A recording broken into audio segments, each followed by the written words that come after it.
Hello friends. आज हम भीष्म साहनी जी की कहानी जीप की दावत सुन रहे हैं। आज मिस्टर सामनाथ के घर जीप की दावत थी। सामनाथ और उसकी पत्नी को पसीने पहुंचने की फुर्सत न थी। पत्नी ड्रेसिंग गाउन पहने हुए और सामनाथ सिगरेट फूंकते हुए चीजों को हाथ में थामे एक कमरे से दूसरे कमरे में आ जा रहे हैं। आखिर 5 बजते बजते तैयारी मुकम्मल होने लगी। ड्रिंक का इंतजाम बैठक में कर दिया गया। फालतू सामान अलमारियों के पीछे व पलंग के नीचे छिपाया जाने लगा। तभी सामनाथ के सामने एक अड़चन खड़ी हो गई। माँ का क्या होगा?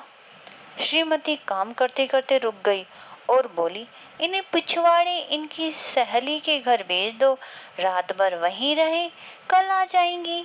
सामनाथ ने कहा, नहीं नहीं, मैं नहीं चाहता कि उस बुढ़िया का आना जाना यहाँ फिर से शुरू हो। पहले ही बड़ी मुश्किल से बंद किया है। माँ से कहें कि जल्दी खाना खा के सो जाए और अपनी कोठरी को बंद कर ले।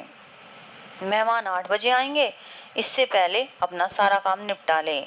सुझाव ठीक था, दोनों को पसंद आया, मगर फिर श्रीमती बोली, जो सो गई तो नींद में खर्राटे लेने लगी तो साथ ही तो बरामदा है जहाँ लोग खाना खाएंगे। इन्हें कह देंगे कि अंदर से दरवाजा बंद कर लें और मैं बाहर से ताला लगा दूंगा। अंदर जाकर सो ही नहीं, बैठी रहें। और क्या? और जो सो गई तो डिनर का क्या मालूम कब तक चले? 11 बजे तब तो तुम ड्रिंक ही करते रहते हो। सामनाथ ने घूमकर माँ की कोठरी की ओर देखा। कोठरी का दरवाजा बरामदे में खुलता है। माँ के पास गया। माँ माला जप रही थी। माँ, आज तुम जल्दी खाना खा लेना, मेहमान लोग 7:30 बजे आ जाएंगे। माँ ने धीरे से मुंह पर से दुपट्टा हटाया और बोली, आज मुझे खाना नहीं खाना। तुम तो जानते हो बेटा, मांस मछली बने तो मैं कुछ नहीं खाती। जैसे भी हो, अपने काम से जल्दी निपट लेना माँ। अच्छा बेटा। और माँ, हम लोग पहले बैठक में बैठेंगे, उतनी देर में तुम बरामदे में बैठना और फिर जब हम यहाँ आ जाएं तो तुम गुसल खाने के रास्ते बैठक में चली जाना। माँ ने अवाक होकर बेटे को देखा और फिर धीरे से बोली, अच्छा बेटा। और माँ, आज जल्दी सो नहीं जाना, तुम्हारे खर्राटे की आवाज दूर तक जाती है। माँ ने कहा, जब से बीमारी से उठी हूँ बेटा, नाक से सांस नहीं ले सकती। सामनाथ ने सोचा, यदि यहाँ कोई निकल आया तो? फिर माँ से बोला, यहाँ कुर्सी पर बैठो माँ। माँ कुर्सी पर आकर बैठ गई। यूं नहीं माँ, टांगे ऊपर चढ़ाकर नहीं, ये खाट नहीं है। माँ ने टांगे उतार ली। कपड़े कौन से पहनोगी माँ?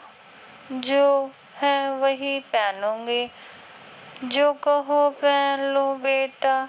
सामनाथ हर बात की तरजीब चाहते थे। उन्होंने सारा काम अपने हिसाब से किया था। वह सोचने लगे, जीप का साक्षात माँ से हो गया तो कहीं लज्जित नहीं होना पड़े। माँ से बोले, तुम सफेद कमीज और सफेद सलवार पहन लो, जरा देखो तो। माँ धीरे से उठकर कोठरी में पहनने चली गई।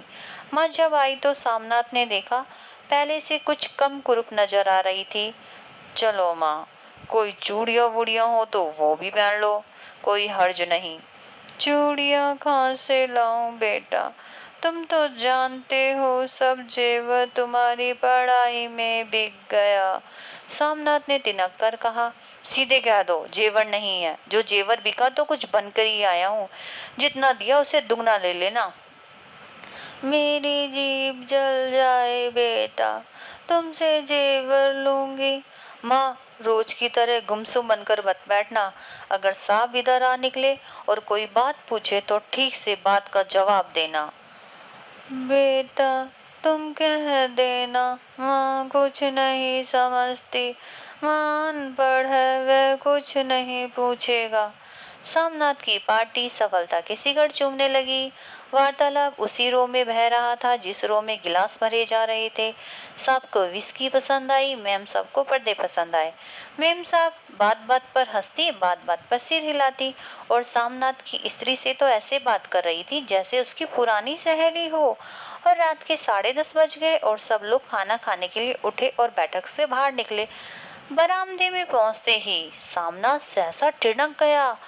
माँ अपनी कुर्सी पर ज्यों की त्यों बैठी थी, मगर दोनों पांव कुर्सी की सीट पर ही रखे हुए थे।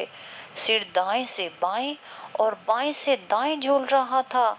मुंह से लगातार खर्राटों की आवाजें आ रही थी। सामनाथ को खुद हो उठे, जी चाहा धक्का देकर माँ को उठा दे, मगर ऐसा करना संभव न था। चीफ और बाकी मेहमान भी तो पास खड़े थे। इतने में कुछ स्त्रियां हंस दी। चीफ ने धीरे से कहा, पुअर डियर। माँ हड़बड़ाकर उठ बैठी और घबराने लगी। माँ तुम जाके सो जाओ, तुम क्यों इतनी देर तक जाग रही थी? और खिसियाई हुई नजरों से सामनाथ चीफ के मुंह की तरफ देखने लगा। चीफ के चेहरे पर मुस्कुराहट थी। वह वहीं खड़े खड़े बोले, नमस्ते। माँ ने झिझकते हुए अपने दोनों हाथ जोड़े। चीफ माँ का बायां हाथ हिलाकर कह रहे थे, हाउ डू यू डू?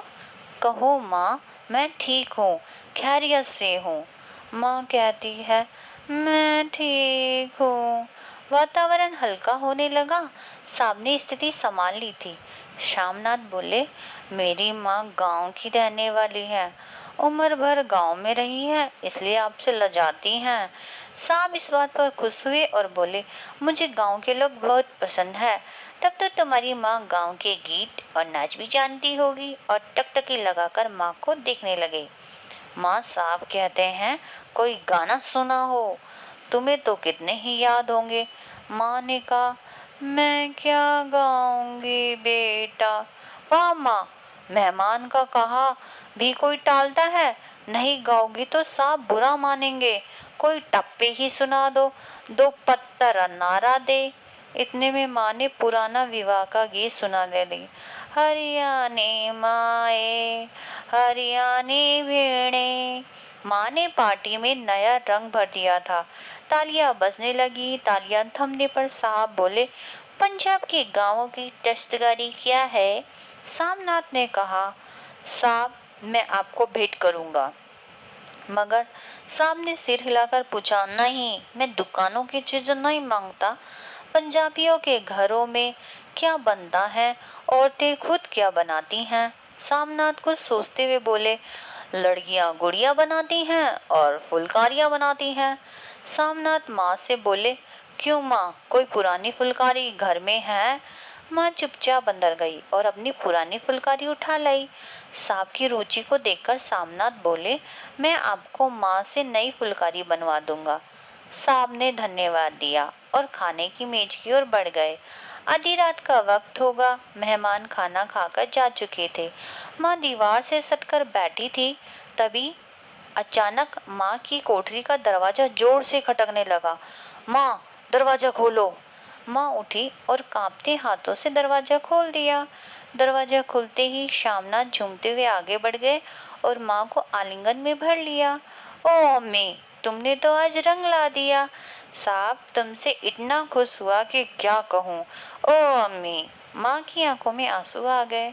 उन्हें पहुंचती हुई धीरे से बोली, बेटा तुम मुझे हरिद्वार भेज दो। श्यामनाथ ने झूमना बंद कर दिया और कहा, माँ ये कौन सा राग तुमने फिर छेड़ दिया? माँ, तुम मुझे बदनाम करना चाहती हो ताकि दुनिया कहे बेटा माँ को अपने पास नहीं रख सकता? नहीं बेटा, अब तुम अपनी बहू के साथ जैसा मन चाहो रहो। मैंने खा पहन लिया। जो थोड़े दिन जिंदगी के बचे हैं, भगवान का नाम लूंगी। तुम मुझे हरिद्वार भेज दो। तुम चली जाओगी तो फुलकारी कौन बनाएगा? मेरी आंखें अब नहीं है बेटा जो फुलकारी बना सको। तुम कहीं और से बनवा लो, बनी बनाई ले लो। माँ, तुम मुझे धोखा देके यूं चली जाओगी? मेरा बनता काम बिगाड़ोगी? जानती नहीं, साहब खुश होगा तो मुझे तरक्की मिलेगी। माँ चुप हो गई, फिर बेटे के मुंह की ओर देखती हुई बोली, क्या तेरी तरक्की होगी? क्या साहब तेरी तरक्की कर देगा? क्या उसने कुछ कहा है? माँ, देखा नहीं साहब कितना खुश हो गया था। और साहब मुझसे खुश रहेंगे तो इससे बड़ी नौकरी भी मिल सकती है। मैं बड़ा अफसर बन सकता हूँ। माँ के चेहरे का रंग बदलने लगा, आंखों में हल्की सी चमक आने लगी। तो तेरी तरक्की होगी बेटा, तरक्की यूं ही नहीं हो जाएगी। उनकी खिदमत करने वाले बहुत से लोग हैं। तो मैं बना दूंगी बेटा, जैसा बन पड़ेगा बना दूंगी।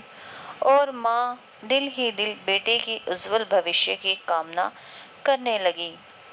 शामनाथ कहता है, अब सो जाओ माँ। ये कहते हुए अपने कमरे की ओर घूम गया। ये कहानी यहीं समाप्त होती है। आप सभी को सुनने के लिए धन्यवाद। Please like, share and subscribe to my channel. मिलते हैं अगली कहानी के साथ। तब तक के लिए बाय बाय।